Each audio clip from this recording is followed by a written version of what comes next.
고난을 이겨내는 두 가지 힘이란 제목으로 하나님 말씀 증거하도록 하겠습니다. 여러분, 인생이 뭐라고 생각하십니까? 인생을 정의를 내려보면 직면한 고난을 이겨내는 것, 그게 인생입니다. 왜냐? 고난 없는 인생이 없고 100% 고난이 다 임하기 때문에 그렇습니다. 고난은 단순하게 통과된다, 그걸로 안 되고 반드시 이겨내야 되고 승리해야 된다라는 것입니다. 우리 인생에는 다양합니다. 다양한 고난이 오고 또 거기다가 파도같이 끊임없이 밀려오게 된다는 것입니다. 이거 어떻게 이겨내느냐? 이게 인생이라는 것입니다. 뭐 질병이 있죠. 생로병사니까 태어나면 노병사, 늙고 병들고 죽고 이거 다가오지 않습니까? 이거 어떻게 잘 과정을 이겨내느냐? 이게 인생이죠. 또 경제적인 어려움이 있지 않습니까? 뭐 처음부터 끝까지 넉넉하게 사는 사람만이 누가 있겠습니까? 부자들도 불황은 오거든요. 경제적인 어려움으로 눌릴 때가 있고, 관계가 파탄이 나고, 내가 원하는 사람과 관계가 다 좋은 것만 아니잖아요. 어떤 때는 이별도 있고 헤어짐도 있고 아픔도 있고 그렇습니다. 또 이게 막히는 게 있지 않습니까? 결혼이 막히고 진로가 막히고 답답하죠. 그게 인생의 고난인데 그거 어떻게 이겨낼 수 있느냐? 그게 인생이라는 것입니다. 그래서 만들어야 될 결과가 있어요. 그게 승리거든요. 반드시 그걸 승리를 이루어내야 된다라는 것입니다. 고난과 고난 승리에 관한 제일 좋은 배경적인 말씀, 오늘 본문입니다. 빌립보 감옥에 갇혀 있는 거, 이거보다 좋은 고난의 세팅은 없는 것 같아요. 부당하고 억울한 고난입니다. 우리 인생이 고난이라는 게 그러니까 고난이죠. 점치는 여정 고쳤다고 감옥에 갇히잖아요. 그것도 죄가 뭐죠? 풍속물란죄, 뭐 말도 안 되는 거죠. 뭐 이런 걸로 들어갔습니다. 거기다가 이 죄명에 비해서 너무 가혹하죠. 그리고 너무 잔인합니다. 처음부터 옷 찢어버리고, 그게 뭐 다 옷 벗겼다는 뜻 아니에요. 수치를 주고요, 매질하고 깊은 지하 감옥에 들어가고, 거기다가 발에 착고, 이렇게 쇠사슬로 묶어놓은 착고 묶였다고 얘기를 합니다. 두 가지죠. 부당하고 너무 가혹합니다. 이게 인생이에요. 이런 고난이 닥쳐왔을 때 어떻게 극복해 나갈 수 있는가. 저는 두 가지 힘이 있다고 생각을 합니다. 첫 번째는 하나님과의 관계고, 두 번째 이웃과의 관계입니다. 이게 참 일상이거든요.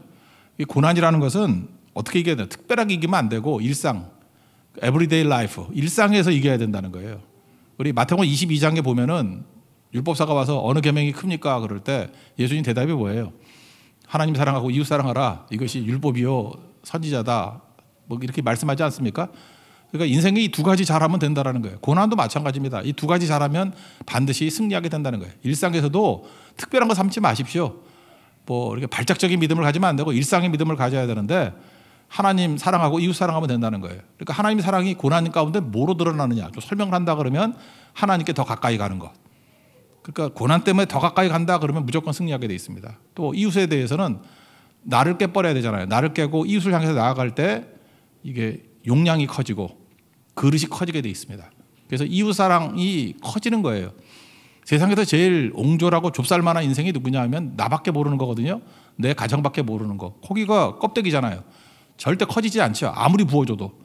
근데 나를 깨버리고 나를 부정하고 나가면은, 이웃을 향해 나가면 어느 정도까지 커질지 모르죠. 이웃은 뭐 무한대로 있으니까. 그러니까 세상 끝까지도 우리가 커질 수 있는 것이 나를 부정하고 이웃을 향해 나아갈 때 그렇게 커지게 된다는 것입니다. 이게 고난 이기는 방법이에요. 그래서 고난이 왔다 그러면 하나님 사랑하고 이웃 사랑하는 거 어떻게 할 것인가, 여기에 집중하면 그게 결과적으로 고난을 이기는 힘이 된다. 오늘 그 본문의 내용이라는 것입니다. 차례로 살펴보겠습니다. 첫 번째, 고난을 이겨낸 힘, 하나님 사랑인데, 고난이 오면 하나님과 좀 더 가까워지면 된다라는 것입니다. 하나님과 가까워지고 있는가? 지금 고난 당하시는 성도 계십니까? 하나님과 더 가까워지면 100% 이기게 돼 있습니다. 예배를 붙들고요. 묘하죠. 고난 당하면 예배 드릴 것 같죠. 떠나가는 사람 많아요. 그러니까 그 안 되는 사람이죠. 근데 예배를 더 붙들고, 아브라함 보세요. 고난 당할 때마다 단을 쌓고 예배 드리잖아요. 그러니까 되는 사람이죠. 믿음의 조상이죠. 예배 붙드나 또 기도가 깊어지나 은혜의 강물을 체험하고 있느냐. 하여튼 고난 때문에 하나님께 이전보다 더 깊어졌다 그러면 방향 잘 잡은 거예요. 여러분 반드시 승리하게 돼 있습니다. 그게 첫 번째 중요한 기본이라는 것입니다. 하나님께 더 가까이 가고 있는가. 광야 생활 중에 하나님 말씀이 들리는가. 말씀이 더 잘 들린다 그러면 이기게 돼 있다는 것입니다. 지금 바울과 실라가 감옥에 갇혔잖아요. 그가 하는 일이 뭡니까? 기도하고 찬송했다. 하나님께 가까이 갔다 그런 얘기 아니에요? 25절 다시 한번 읽겠습니다. 시작. 한밤중에 바울과 실라가 기도하고 하나님을 찬송하며 죄수들이 듣더라. 여러분 상식적으로 뭐 영화 같은데 한번 보십시오. 그 죄수들의 반응은 주로 어떤 거죠? 되게 저주하고 욕하고 하여튼 살벌합니다. 그 감옥 뭐 이렇게 영화 같은 거 보면은 말이 거칠잖아요. 태도가 막 거칠잖아요. 거기다가 신세 타령하죠. 억울하다 그러고. 감옥에 가면은 다 억울한 사람만 모여 있다 그런 얘기도 들어보셨죠. 뭐 알렉산더 왕 생각나네요. 이렇게 죄수를 잡아다가 배에서 노젓게 만들었대요. 왕이 왔다 그러니까 주로 정치범들이 많겠죠. 서로 아우성치면서 억울하다 나 죄인 아니다 그렇게 항의했다라는 거예요. 호소했다라는 것입니다. 근데 구석에 보니까 한 녀석이 가만히 있더라는 거예요. 그래서 알렉산더가 물었다 그러죠. 왜 넌 가만히 있냐 그랬더니 저는 죄를 지었습니다. 죄인입니다. 마땅합니다. 그때 알렉산더가 그러대잖아요. 저는 풀어주라고. 여기는 다 죄 없는 사람만 있는 곳인데 죄인이 있을 곳이 아니라고. 그런 얘기 못 들어봤어요? 인생이 다 그래요. 그러니까 어떻게 한두 사람 정도나 인정하지 인정 안 합니다. 그런데 여기 감옥에 들어간 사람 가운데 다 원망하고 불평하고 해야 되는데 여기 보니까 찬송하고 기도하는 거 독특한 거죠. 이런 사람 본 적이 없다고요. 그래서 여러분들도 지금부터 뭘 해야 되냐 하면은 뭐 일부러 고난까지 갈 건 없겠지만 이게 고난이 오면 거기서 기도하고 찬송하는 모습이 있느냐, 하나님께 더 가까이 가는 모습이 있느냐, 그러면 무조건 벗어나게 돼 있다니까요. 혹시 지금 고난의 한 가운데 있다 그러면 기도하고 찬송하면 벗어나게 돼 있습니다. 이거 없고 원망하고 그다음에 억울함 토로하고 뭐 사람들에게 호소하고 하면은 꽤 오래 갈걸요. 그러니까 고난 벗어나는 방법이 뭐예요? 고난을 이기는 힘이 무엇입니까? 하나님께 더 가까이 가는 거, 기도하고 찬송하는 거, 이거보다 중요한 것은 없다라는 것입니다. 이게 승리하는 길이라는 거예요. 저는 이게 성경 보면서 갑자기 고린도 후서 다시 보니까 그런 생각이 들어요. 12장에 우리 유명한 구절 있지 않습니까? 사도 바울이 육체에 가시가 있어가지고 이거 없애달라고 기도했다. 그 옛날에 저도 그렇고 뭐 다 그렇잖아요. 뭐 질병이라고 생각했어요. 그래서 간질병 아니면 안질이다, 눈병이다. 그래서 이걸 놓고 3차례나 기도했다. 뭐 맞습니다. 뭐 틀렸다는 얘기는 아니에요. 근데 갑자기 이런 생각이 들더라고요. 이게 사도로 인정받지 못한 것이 육체의 가시라고 묘사된 건 아닌가. 그죠? 사람들이 나를 매도하고 억울하고, 저기 사도인데 억울하잖아요. 억울하고 매도하고 막 거짓말하고 하는 것들. 그러니까 사도 바울이 만약 이것이 육체의 가시라고 생각하면 그러니까 사람들이 인정 못 받는 거예요. 사람들에게 존경 못 받는 거예요. 그러면서도 하나님의 일은 해야 되잖아요. 그게 육체의 가시, 좀 당당하지 못한 거. 그래서 육체의 가시로 묘사한 게 아닐까. 다시 읽어보니까 그렇게 해석해도 될 것 같기도 하더라고요. 왜냐하면은 여러 계시를 받은 것이 너무 크다, 은혜 엄청 받았다, 그 얘기 아니에요. 그래서 자만하지 않기 위해서 육체의 가시를 주셨다, 그런 개념 아닙니까? 그래서 이거 떠나가기 위해서 이런 사람들이 매도하는 거 뭐 이런 거 좀 떠나가기 위해서 하나님 앞에 간절히 간구했다는 거죠. 나도 좀 당당하게 일하고 싶습니다. 그랬더니 내 은혜가 되게 족하다. 그렇게 정당성 없이 존경 못 받고 그냥 계속 일해라. 왜냐? 내 능력이 약한 데서 온전해지기 때문에. 왜? 약할 때 더 하나님 의지하잖아. 사람들 막 지지하고 사람들이 인정하고 그러면 사람들 인기에 연연해하고 사람들 기뻐하는 일을 그럴 수 있지 않겠니? 뭐 이런 거 아니겠어요? 근데 사람들이 하도 냉랭하니까 이제는 하나님만 철저히 의지해서 하나님만 붙드는 인생이 된다는 거죠. 그게 오히려 너의 강함이라고. 그러면서 마지막 10절에 설명 쭉 하는데 약한 것들, 능욕, 궁핍, 박해, 공고를 기뻐한다. 이게 육체 질병이라고 그러면 이렇게 표현 안 하잖아요. 능욕, 궁핍, 박해, 공고 이런 거 있다 그러잖아요 지금. 그죠? 약한 그때 내가 강함이라고. 이런 거 있더라도 하나님만 철저히 의지하니까 승리하기 때문에 내가 더 강한 것이 될 수 있다고. 그래서 고난 이기는 길이 어디에 있습니까? 하나님 더 가까이 가는 거예요. 뭐 더 설명 안 해도 되겠죠. 이거 붙들면 반드시 고난에서 벗어나 승리할 수 있는 하나님의 종이 될 것입니다. 여러분의 고난의 한 중앙에 기도와 찬송이 있는, 하나님 더 가까이 가는 우리 예배가 있는 믿음의 종 되기를 축원합니다. 그러면 승리합니다. 또 한 가지는 고난을 이겨내는 힘이 뭐냐? 이웃사랑이라 그랬죠. 이웃사랑은 뭐예요? 나를 깨버리고 내가 깨져야 될 거 아니에요. 나다이 버크라이스. 내가 일단 깨져야죠. 그리고 그릇을 크게 만들고 용량을 크게 만드는 거예요. 이웃을 향해 나가면 그냥 무조건 용량이 커지게 돼 있습니다. 그리고 그릇은 깨지게 돼 있다라는 것입니다. 나를 깨는 게 중요하다는 거죠. 간수라 그러는데 이 배경을 보면요, 간수는 뭐 젊어서부터 간수하는 게 아니고 주로 은퇴 군인 가운데에서 뽑았답니다. 그러니까 로마 군인 가운데 은퇴한 분들 있죠. 은퇴한 분들을 간수로 뽑았대요. 그러니까 군인 정신이 있는 거죠. 지금도 제가 목회를 하다 보니까요, 군인 가정 출신들이 좀 남다른 게 있는 것 같아. 이게 아버지, 그러니까 부모님, 뭐 아버지가 군인이겠지만 어머니도 군인의 아내는 또 군인이거든. 그러니까 그런 분위기에서 자랐던 사람들을 보면은 좀 남다른 것 같아요. 일단 기강이 잡혀 있어. 내가 군인 가정 가운데 막 가는 애들 못 봤어. 있겠지. 근데 거의 못 봤어요. 저는 못 봤어요. 일단 이렇게 머리 긴 거 못 봐. 그죠? 이렇게 그 집안에 장발이 있다 그러면 군인 가정은 아니야. 일단 이렇게 머리 길면 다 뽑아버리든지 하여튼간에 자르든지 하지 놔두지는 않는 것 같아요. 그래서 머리 긴 거 보고 일단 단정해요. 사람이 단정하고 원리 원칙 잘 지키고 이렇게 크게 벗어나는 경우가 없어요. 되게 성실하고. 성경도 보면은 백부장 되게 높이 평가하잖아요. 군인들 뭐 예수님 주로 칭찬 많이 하지 않았어요? 군인 정신 뭐 그런 게 있었다라는 것입니다. 그러니까 여기 간수도 배경은 군인이라고 보면 돼요. 군인. 이제 군인 배경 속에서 자라났다. 그러니까 옥문이 열린 거 보면서 책임감 느껴서 뭐 자결하려고 그랬다 그런 거죠. 제가 이제 자살을 제가 지금 지지하는 게 아니고 그 정도로 이 고대 사회니까 이렇게 책임감 가지고 있다 이렇게 해석해도 틀리지 않다고 생각을 합니다. 그러니까 이 간수는 군인적인 배경이 있었다. 그리고 철저했다. 뭐 그런 개념이었어요. 한번 읽어볼까요? 27절 읽겠습니다. 시작. 간수가 자다가 깨어 옥문들이 열린 것을 보고 죄수들이 도망한 줄 생각하고 칼을 빼어 자결하려 하거늘. 바울과 실라가 그걸 바라보면서 안 도망가죠? 달아나지 않습니다. 달아나지 않아요. 우리 같으면 옥문이 열렸다 그러면 먼저 달아나겠죠. 그죠? 도망치고 하나님의 은혜다. 그죠? 하나님의 기적이다. 뭐 이럴 건데 그래서 하나님의 백성들의 특징이 뭐냐면 하나님만 의지하기 때문에 서둘지 않고 사람에게 항의하지 않고 그냥 수용하고 기다리는 경향이 있어요. 그래서 뭐 어떤 일이 벌어지면 후다닥 이렇게 뛰는 사람들 보면 믿음이 없는 거예요. 좀 약간 머물러야 됩니다. 하나님이 어디로 인도하시나. 근데 역시 그래요. 이게 믿음의 사람들은 그 상황 파악될 때까지 안 움직여요. 거기 머물러 있었다고. 근데 자결하려는 걸 보고 큰 소리를 치면서 얘기하잖아요. 뭐라 그래요? 우리 여기 있다고. 지금 이전에 보니까 자기 옷 벗기고 찢어가지고 수치를 주고 때리고 아픔을 주고 했던 사람 아닙니까? 뭐 간수도 그 중에 하나였겠죠. 그러면은 저거 하나님 앞에서 벌 받는 거다 뭐 이렇게 생각할 수도 있는데 그게 아니었죠. 옹졸함이 없어요. 관대함이 있잖아요. 간수의 생명을 먼저 생각하죠. 간수의 운명을 먼저 생각하잖아요. 이웃 사랑이죠. 그래서 소리 지르잖아요. 큰 소리로 죽지 말라고. 그죠? 우리 여기 있다고 아무 문제 없다고 상하게 하지 말라고 그렇게 얘기를 합니다. 우리는 그 다음에 어떤 일이 벌어질지 생각할 것도 없어요. 그냥 이웃사랑 행하면 됩니다. 그러면 그 다음 하나님이 책임져 주시는 거죠.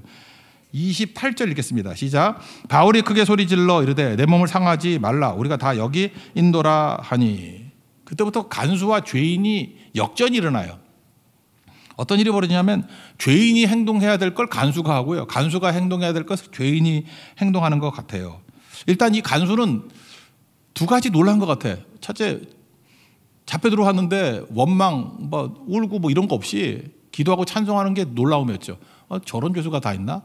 또 한 가지 놀란 건 뭐예요? 이게 옥문이 열리면 도망을 쳐야 되는데 도망 안 치는 죄인이 있어요. 두 가지 놀란 거죠. 이거 보통 사람들 아니다. 이게 어찌된 일인가? 이게 상식에 반하는 일이잖아요. 그죠? 감옥에서 기도와 찬송하고 도망칠 수 있는데 도망도 안 치고 뭐가 이상하다. 그때부터 이제 뭔가 이제 충격이 되는 거죠. 마음이 열리는 거예요. 이게 도대체 뭔가 하고. 그래서 세 가지 역전 현상이 벌어져요. 원래 간수가 두려워하는 게 아니라 죄인이 두려워해야 되잖아요. 근데 여기 뭐라고 돼 있어요? 간수가 두려워했대. 간수가 무서워했다. 두 번째, 죄인이 엎드리는 거 아니에요?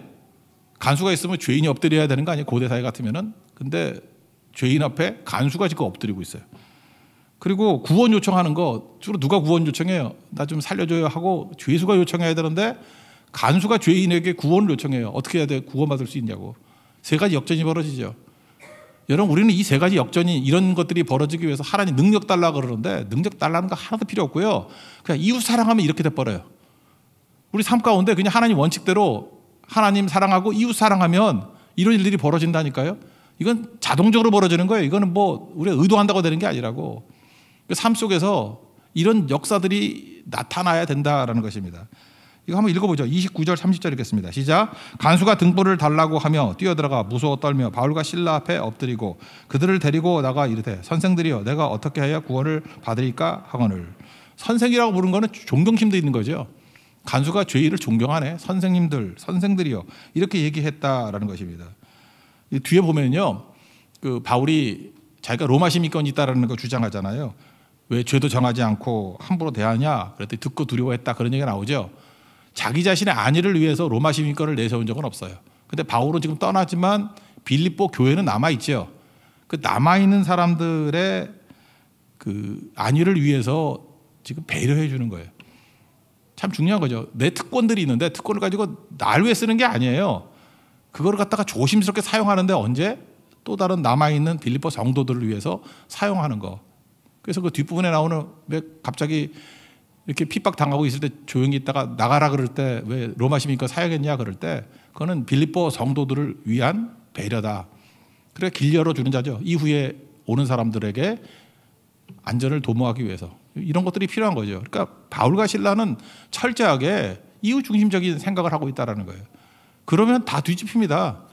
우리 인생은 그냥 너무 목표지향적이에요. 시대가 그래서인지 모르지만 뭐 원하는 게 있으면 그거 추구하면 얻는 줄 알아. 여러분 인생 맨날 그렇게 살았잖아요. 뭐 목표 하나 딱 좌표 찍어놓고 그걸 향해 달려가면 얻는 줄 아는데 가보세요. 또 다 놓쳐버리고 가지. 하나님께서 원하는 것은 우리 삶 전체 시스템을 바뀌기 원하는 거예요.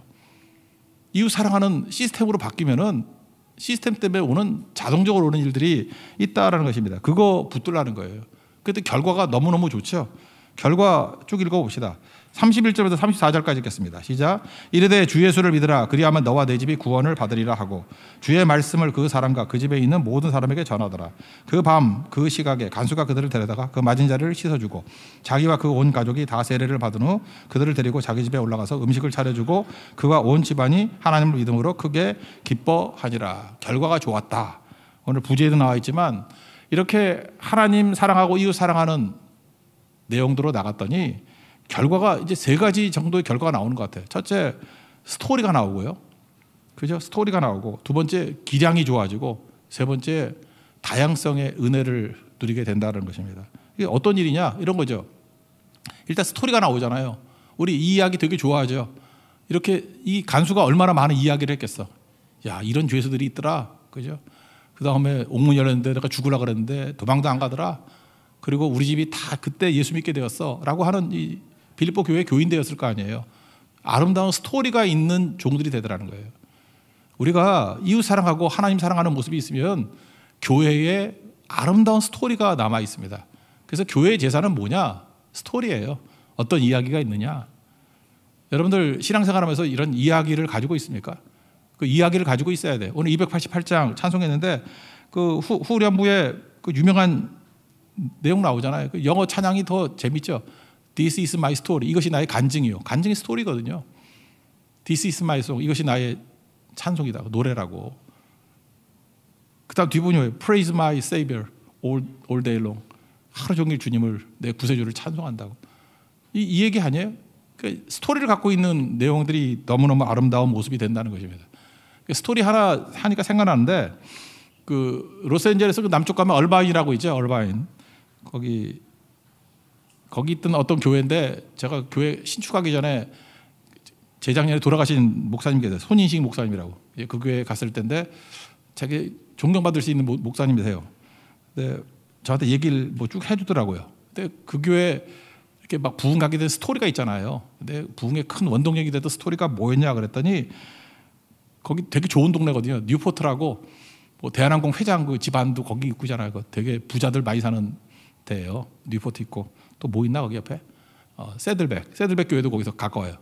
그러니까 남쪽에 되게 잘 사는 사람들 뭐 우리나라 같으면 파라군 같은 그런 데예요. 얼바인 거기 있는 교회인데 이 교회가 생각보다 따뜻해요. 되게 갔더니 너무너무 따뜻해. 그래서 여러 가지 스토리가 있는데 그 스토리 중에 하나가 뭐였냐면 이런 거였대요. 이제 우리 교회식으로 하면 이제 팀 모임이죠. 셀 모임이 있었대. 팀장 있잖아요. 팀 모임에 팀장 뭐 간사나 뭐 이런 것이죠. 팀 리더가 있는데 이게 자기 성도들을 이렇게 잘 돌보고 그러는 거 아닙니까? 그러니까 문제가 있으면 같이 기도해 주겠죠. 근데 그 팀원 가운데 한 사람이 신부전증에 걸렸대요. 그러니까 뭐죠? 이렇게 콩팥이 안 좋았는가 봐. 그래서 너무 나빠져가지고 콩팥 이식 수술을 해야 될 상황이었답니다. 그러니까 딸마다 기도하죠. 저 놔두면 죽습니다. 예, 콩팥 이식 수술해야 됩니다. 그리고 기증자가 있게 해 주옵소서 뭐 이런 거였다는 거예요. 이게 며칠 동안 기도하는데 그 팀 리더 되신 집사님이 하여튼 하나님 앞에 기도할 때마다 응답이 오더라는 거예요. 네가 줘라, 네가 줘라, 네가 줘라, 네가 줘라. 딱 네 자래요. 그냥 기도만 네가 줘라, 네가 줘라. 기도하다가 자기도 모르게 그거 따라한대요. 네가 줘라, 네가 줘라. 그러니까 고민되잖아요. 물론 콩팥 2개 있죠. 2개 있으니까 떼주겠지. 그러니까 그래도 아내한테 얘기를 해봐야 될 거 아니에요. 그래서 아내한테 얘기를 했답니다. 내가 기도할 때마다 네가 줘라 하는데 어떻게 되냐고. 근데 그 아내도 참 믿음이 좋아요. 우리 같이 기도해보자고. 그랬더니 그 아내 되시는 분도 기도했더니 같은 감동이 온대요. 그래, 네 남편 거 줘라, 네 남편 거 줘라 그러더래요. 예. 그래서 의기투합해가지고 이게 콩팥을 떼주기로 했대요. 근데 그것도 타입이 맞아야 되잖아요. 몸에 맞아야 되지. 그러니까 병원 가서 조사를 했더니 딱 맞더래요. 그거 맞더래. 그래서 기증을 했답니다. 그랬더니 그때부터 교회가 이제 분위기가 달라지기 시작하더라는 거예요. 그죠? 아니 도대체 교회 무슨 목사님도 아니고 어떤 팀 리더가 그 기도하다가 응답받아가지고 콩팥을 떼줄 줄만 아는 교회다. 그래서 막 소문 나가지고요. 그 LA 쪽에 있던 모든 신부전 환자들이 그 교회에 다 모였대. 뭐 다 떼주는 줄 알고. 하여튼 그때부터 교회 분위기가 확 달라지면서 살아나기 시작하고 그 다음부터 여기저기서 뭐 콩팥만 떼준 게 아니라 뭐 콩팥 떼준다고 생각하니까 돈 주는 건 문제가 아니겠죠. 그 다음부터 여기저기서 아름다운 이야기들, 간증이죠. This is my story. 이게 막 나기 시작하더라 하는 얘기였어요. 잘 보세요. 이게 하나님 사랑하고 이웃 사랑하는 거. 특별히 이웃 사랑에서부터 스토리가 나오잖아요. 스토리가 없는 이유가 뭐냐 하면은 give and take. 그냥 이렇게 거래하면요. 스토리가 없어요. 여러분 거래했던 것 중에서 뭐 기억나는 스토리 있어요? 하나도 없지. 근데 그 안에 희생과 사랑이 들어간 것에는 스토리가 남아요. 스토리가 없다는 것은 사실은 세상적으로 사는 것과 똑같은 거라고. 스토리는요. 말하지 않고 견딜 수 없어요. 그래서 전하는 거예요. 자랑하고 달라요. 전하면 감동이 되기 때문에 계속 남는 거예요. 아름답기 때문에 계속 남는 거라고. 여기 보세요. 이 이야기. 여기 초신자들도 알죠. 주 예수를 믿으라 그러면 너와 내 집이 구원 얻는다. 이 스토리 다 알잖아 이거. 왜 그래요? 너무 아름다운 이웃 사랑이기 때문에 그래요. 우리에게도 이런 스토리가 있는 하나님의 거룩한 종 되기를 바랍니다. 그리고 또 하나는 기량이죠. 기량이 늘죠. 이거 하는 가운데 또 기량이 늘어요. 이 집 계속 얘기한다 그러면 그 콩팥 떼준 그 집사님이 또 선교 헌신을 해가지고 남아프리카 공화국으로 또 선교를 떠났대. 그때 선교 떠나니까 모든 사람들이 또 와서 이렇게 환송해주고 특별히 기증받은 사람 나는 여기 남아가지고 충성을 다하겠다고 그러면서 교회가 엄청나게 기량이 늘었대. 기량이 믿음이 든든해지고 기량이란 게 뭡니까? 맷집이거든요. 시험과 환란이 오더라도 다 이겨낼 수 있는 맷집. 저 옛날에 권투 되게 좋아했거든요. 여기 권투 좋아하시는 분들도 있죠. 권투에서 맞으면 맞을수록 약해지는 부위가 있고 맞으면 맞을수록 강해지는 부위가 있어요. 그게 턱이에요. 턱은 맞으면 맞을수록 약해져. 그래서 턱을 안 맞는 게 좋아. 턱을 계속 맞아가지고 제가 대학교 2학년 때 축제 때 권투 나갔어요. 2회 딱 하는 건데 저는 KO 당하지 않고 기권했어요. 거기 체육학과 학생이었는데 저도 꽤 이게 좀 잘할 수 있다고 생각했는데 글러브로 2대 맞고 지구가 돈다는 걸 깨닫게 되고 2대 더 맞으면 난 죽겠다 생각이 들어 그냥 포기하고 나왔던 적이 있거든요. 턱 맞아서 그래. 턱을 한 대 맞으니까 정신이 하나도 없더라고. 내가 서 있긴 서 있겠는데 더 못하겠어요. 그래서 턱이에요. 턱은 맞으면 맞을수록 아픈 이건 약해지는 거예요. 반면에 배는요. 훈련할 때 그래요. 맞으면 맞을수록 강해져요. 그래서 뭐 배 때리고 막 그러잖아. 그죠? 배는 맞으면 맞을수록 이렇게 근육이 생겨서 식스팩이 생겨서 강해진대요. 그래서 배는 맞는 훈련도 하고 막 그래요. 그죠? 그러면 이겨낼 수 있기 때문에. 우리 인생이 똑같아요. 상처는요. 턱이에요. 상처는 받으면 받을수록 약해져요. 사람이. 근데 믿음 없으면 상처를 받아. 턱하고 똑같아. 유리턱 같아. 그러니까 맞으면 깨지는 거야. 맞으면 안 돼 이거는. 배는 믿음이에요. 믿음. 맞으면 맞을수록 강해진다고. 그래서 식스팩이 생기는 거예요. 이게 하나님 백성들이라고. 그래서 고난을 믿음과 함께 이렇게 통과하면요. 강해집니다. 기량이 생기고 더 강력해지는 하나님의 종이 된다라는 것입니다. 그래서 이 교회 이 과정을 통해서 기량이 늘었어요. 아름다운 이야기가 있고 기량이 늘고 그래서 뭐 떠나보내는 사람 남는 사람 온 교인들이 강력해지는 은혜의 역사가 있더라. 여기도 마찬가지죠. 바울과 실라도 강해지고 간수도 강해지고 이게 초대교회 아니에요. 얼마나 강해진 모습이 있었겠습니까? 능력 있는 모습이죠. 그래서 스토리가 있고 기량이 있다. 그리고 한 가지 더 얘기한다 그러면 다양성이죠. 한번 빌립보 교회를 한번 생각해 보세요. 첫 번째 믿은 사람이 루디아죠. 그 원단 장소 아니에요. 자주 옷감이라는 게 비싼 옷이거든. 굉장히 비싼 옷감 하는 거. 우리가 명품 파는데, 그러니까 부자. 그 다음에 점치는 여종. 그러니까 이게 낮은 계층이죠. 이게 만약에 교회가 아니라 그러면 만날 수 없는 사람이에요. 이 루디아하고 여종이 왜 만나겠어 이걸. 거기다 간수. 이것도 또 특이하죠. 이게 퇴역 군인인데 서로 너무 동떨어져 있죠. 이게 만날 수 없는 사람이 만나는 게 교회예요. 그래서 여러분 교회 오면요, 평상시 못 만날 사람들 만나요. 야, 교회니까 내가 저 사람 만나지. 저런 사람 어떻게 만날 수 있을까? 교회는 그런 곳이에요. 근데 그게 나쁜 게 아니고 그게 너무너무 강한 거라고요. 그래서 교회가 모든 일을 다 감당할 수 있는 힘이 생기게 된다라는 것입니다. 이게 되게 중요한 거거든요. 제가 손인식 목사님 말씀 하나 더 해드릴게요. 이 교회가 뭐 재밌는데, 원래 그 큰 교회나 이제 교포들 교회 있잖아요. 해외 교회 보면은 큰 교회들은 이제 영어 예배 이런 것도 드리잖아요. 그래서 에이시안들도 와요. 근데 이제 한국인 예배를 드리는데 독특해요. 일본 사람들이 와요, 이 교회는. 그냥 이상해. 일본 사람들이 와가지고 한국말로 예배를 드리고 이렇게 통역기를 가지고 또 듣고 그래요. 제가 부흥할 때도 일본 사람이 있었어. 근데 재밌는 게 뭐냐면 거기에 정식 당회 장로님 중에 일본 분이 계세요. 일본 분이, 한국말도 꽤 해요. 그 일본 분이 계세요. 그 참 특이하죠. 그래서 이 교회 손인식 목사님 얘기가 특이한 게 그래요. 우리 교회 특징이 뭐냐면 일본 이야기를 함부로 못한대. 왜냐, 일본 사람이 있기 때문에. 그래서 한일 축구 애들이 이겼다가 이게 말 못한대. 그러면 여기서 막 쭈그려져 있는 사람 몇 명 있고 막 그러고. 근데 이 손인식 목사님이 이제 굉장히 애국자거든요. 굉장히 이렇게 뭐라죠? 국수주의라고 나쁜 표현인가? 하여튼 되게 나라 사랑해요. 애국자예요, 애국자. 애국자인데 그 독도가 뭐 일본 땅이라 그럴 때 너무 분노해가지고 설교 시간에, 그죠? 독도를 자기 땅이라고 말하는 게 말이냐고 흥분을 가라앉지 못해가지고 일본인 그 장로님 불러 세웠대요. 장로님 나와요. 그래서 앞에 나오라 그래가지고 물었대요. 그죠? 장로님, 독도가 누구 땅입니까? 그랬더니 뭐라고 얘기했어? 그 한국 땅이라 그러면은 뭐 자기 매국노 되는 거고, 일본 땅이라면 분위기상 맞아 죽지, 그죠? 그때 그 장로님 참 하나님의 지혜가 있는 것 같아요. 독도는 누구 땅입니까? 그랬더니 하나님의 땅입니다. 그러고 들어갔대요. 그런 에피소드 있는데, 저는 그때 느꼈던 게 그거예요. 다양성을 가지고 있는 교회는 힘이 있습니다. 무슨 얘기냐? 함부로 어떤 의견에 따라가지 않아요. 저는 그런 거 봤어요. 교회가 어떤 지역 출신들만 다 모여 있어. 하여튼 선거철만 되면 그게 난장판 돼버려요. 무슨 정당인지 교회인지 알 수가 없게 돼버려요. 근데 다양하게 섞여 있는 교회는 함부로 말 안 하잖아요. 견해가 틀리니까. 그게 좋은 거예요. 그러니까 복음만 증거하는 거죠. 복음 외에 딴 얘기에 대해서 이렇게 휩쓸려 가지 않잖아요. 또 하나, 너무 이렇게 엘리트들만 모였어. 뭐 공부 잘하고 뭐 이렇게 돈 많고 이런 사람만 모였어. 그러면 그런 사람들 중심으로만 메시지가 흘러가니까 이게 메시지도 그렇고 다 엉터리가 되잖아요. 하나님 말씀이 있는 그대로 못 하잖아요. 교회는 다양해야 돼요. 나이로서 다양해야 되고, 신분이 다양해야 되고, 직업이 다양해야 되고. 저는 우리 교회 참 좋다고 생각합니다. 다양성이에요. 다양성이 있으니까 힘이 있는 거죠. 유대교가 왜 망했습니까? 다양성을 포기했기 때문에 그래요. 유대인 남자들 아침에 깰 때마다 기도했다는 거 여러 번 들어봤을 거예요. 3가지 감사 기도 드렸다 그러죠. 첫 번째, 여자로 태어나지 않아서 감사하다. 두 번째, 죄송합니다. 여자들 인간을 안 찼어요. 여자로 태어나지 않은 거 감사합니다. 두 번째, 노예로 태어나지 않은 거 감사합니다. 세 번째, 이방인으로 태어나지 않은 거 감사합니다. 그게 유대인 남자들이었어요.